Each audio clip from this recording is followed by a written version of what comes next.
ಗದಗದಲ್ಲಿ ಮಾತನಾಡಿದ ಮಾಜಿ ಮುಖ್ಯಮಂತ್ರಿ ಹಾಗೂ ಸಂಸದ ಬಸವರಾಜ ಬೊಮ್ಮಾಯಿಯವರು ರಾಜ್ಯದಲ್ಲಿ ಮುಂಗಾರು ಮಳೆಯ ಕೊರತೆ ಕುರಿತು ರಾಜ್ಯ ಸರ್ಕಾರದ ವಿರುದ್ಧ ವಾಗ್ದಾಳಿ ನಡೆಸಿದರು.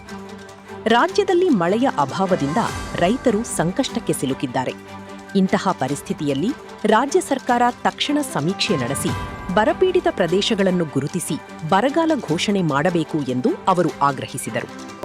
ಮುಂದೆ ಪರಿಹಾರ ಕೊಡುವಾಗ ಕೇಂದ್ರದ ಅನುದಾನ ಅದು ಆಗಲೇ ವ್ಯವಸ್ಥಿತವಾಗಿ ಆಗಲೇ ಮುಂಗಾರಿಗೆ ಮುಂಗಡೆ ಬಂದಿರ್ತದೆ, ಅದನ್ನು ಬಿಡುಗಡೆ ಮಾಡಬೇಕು. ಬೀಜ ಗೊಬ್ಬರಕ್ಕೆ ಪರಿಹಾರನೂ ಕೊಡಬೇಕು, ಬೆಳೆ ನಷ್ಟ ಮುಂದಾದಾಗ ಅದಕ್ಕೂ ಕೂಡ ಪರಿಹಾರ ಕೊಡಬೇಕು. ಅದು ಸ್ಟೆಪ್ ಬೈ ಸ್ಟೆಪ್ ಇದೆ, ಆ ಪ್ರಕಾರ ಮಾಡಬೇಕು. ಮೊದಲು ಬರ ಘೋಷಣೆ ಮಾಡಿದ್ದಾನೆ ಅದನ್ನೆಲ್ಲ ಮಾಡೋಕ್ಕೆ ಸಾಧ್ಯ. ರಾಜ್ಯದಲ್ಲಿ ಕೃಷಿ ಸಚಿವರಿಲ್ಲ, ಕೃಷಿ ಇಲಾಖೆ ಏನು ಕೆಲಸ ಮಾಡ್ತೈತೆ ಯಾರಿಗೂ ಕೂಡ ಗೊತ್ತಿಲ್ಲ. ಬರಗಾಲ ಘೋಷಣೆ ಮಾಡಿದ ಬಳಿಕ ಪರಿಹಾರ ಕ್ರಮಗಳು ಆರಂಭವಾಗಲಿದ್ದು, ಕೇಂದ್ರ ಸರ್ಕಾರವು ಅಗತ್ಯ ನೆರವು ಮತ್ತು ಪರಿಹಾರವನ್ನು ಒದಗಿಸುತ್ತದೆ ಎಂದು ಬೊಮ್ಮಾಯಿ ತಿಳಿಸಿದರು. ಇದೇ ವೇಳೆ ರಾಜ್ಯದ ಕೃಷಿ ಇಲಾಖೆಯ ಕಾರ್ಯವೈಖರಿಯನ್ನು ಟೀಕಿಸಿದ ಅವರು, ರಾಜ್ಯದಲ್ಲಿ ಕೃಷಿ ಸಚಿವರೇ ಇಲ್ಲದಂತಾಗಿದೆ, ಕೃಷಿ ಇಲಾಖೆ ಏನು ಮಾಡುತ್ತಿದೆ ಎಂಬುದು ಯಾರಿಗೂ ತಿಳಿದಿಲ್ಲ, ರೈತರ ಪಾಲಿಗೆ ಕೃಷಿ ಇಲಾಖೆ ಸತ್ತಂತಾಗಿದೆ ಎಂದು ಅಸಮಾಧಾನ ವ್ಯಕ್ತಪಡಿಸಿದರು.